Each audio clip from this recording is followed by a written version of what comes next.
হে WhatsApp everyone, আশা করি সবাই ভালো আছেন। নতুন লেটেস্ট একটা ভিডিও চলে সাথে আছি আমি সিজন। তো আজকে আপনাদের দেখাবো Xiaomi নতুন একটা আপডেট চলে আসছে Redmi Note 12 4G ফোনে। তো এই আপডেট দিলে আপনার ফোনটা আসলে কেমন হবে বা কেমন পারফরমেন্স দিবে বা আপনার আপডেট দেওয়া উচিত কিনা বা যারা আপডেট দিয়েছেন তাদের ফলাফল কি হতে পারে, তো এই ভিডিওর সম্পর্কে আপনাদের বিস্তারিত বলে দিব।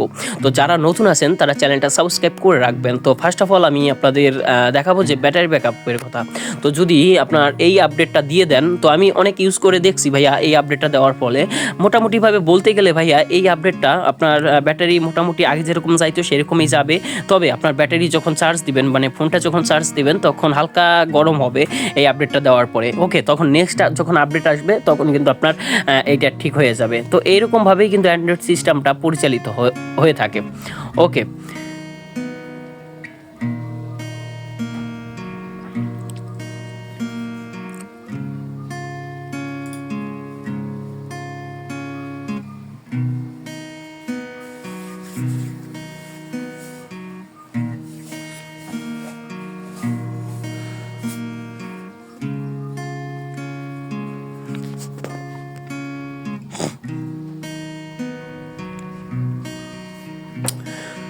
তো ভিউয়ার্স, আগে যাদের ব্যাটারি ব্যাকআপ যেত হচ্ছে 12 থেকে 13 ঘন্টা, আমি সাধারণ যারা ইউজ করেন তাদের কথা বলতেছি। যেরকম মেসেঞ্জার, হোয়াটসঅ্যাপ, ভাইবার, ইমো, টুইটার এগুলো যারা ইউজ করেন তারা মোটামুটিভাবে বলতে গেলে আপনার 12 থেকে 13 ঘন্টা ব্যাটারি ব্যাকআপ পেয়ে গেছেন বা পেয়ে যাবেন।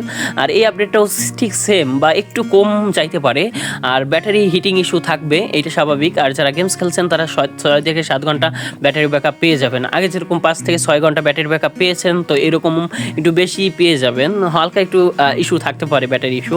আর যদি ক্যামেরার কথা বলি ভাইয়া, কোনো ধরনের প্রবলেম ফেস করি না। ক্যামেরা আগে থেকে অনেক স্মুথ হয়েছে। ওকে, আপনারা ক্যামেরা ইউজ করতে পারেন LMC 8.4। আমি এইটা আপনাদের সাজেস্ট করব, কেননা আমার চ্যানেলের ভিডিও আছে কীভাবে আপনার রেডমি ফোনে আপনার LMC 8.4 প্লাস কোন ভার্সনটা ইউজ করলে আপনি ভালো একটা ফলাফল পেয়ে যাবেন, সেটা আমার চ্যানেলে ভিডিও আছে, দেখে নেবেন।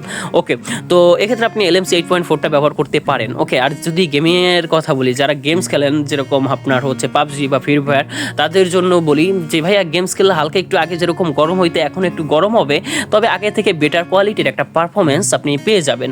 ওকে, তো অনেকের অনেক ধরনের ব্যাড কমেন্ট আছে যে ভাইয়া আমি হচ্ছে দেখেন, একজনে ভাই কমেন্ট করছে, শিফাত, যাই হোক ভাই আমার ফোনটা অনেক স্লো হয়ে গেছে আপডেট দেওয়ার পর, এখন কি করব।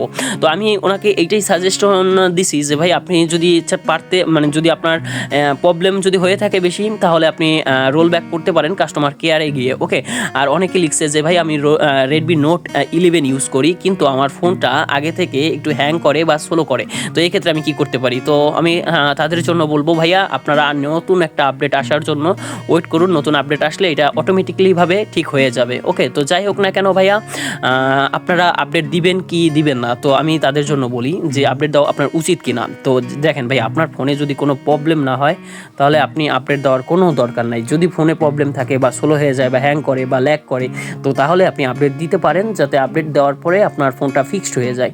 তো মূলত এই ভিডিওর মাধ্যমে আপনাদের যতটা পারি এক্সপ্লেন করার চেষ্টা করছি। ওকে, তো নেক্সট ভিডিও যদি চান তাহলে কমেন্ট করবেন, আমি আপনাদের নেক্সট ভিডিও কী নিয়ে বা কী টপিক নিয়ে বানানো যায় ভিডিও দেওয়ার চেষ্টা করব।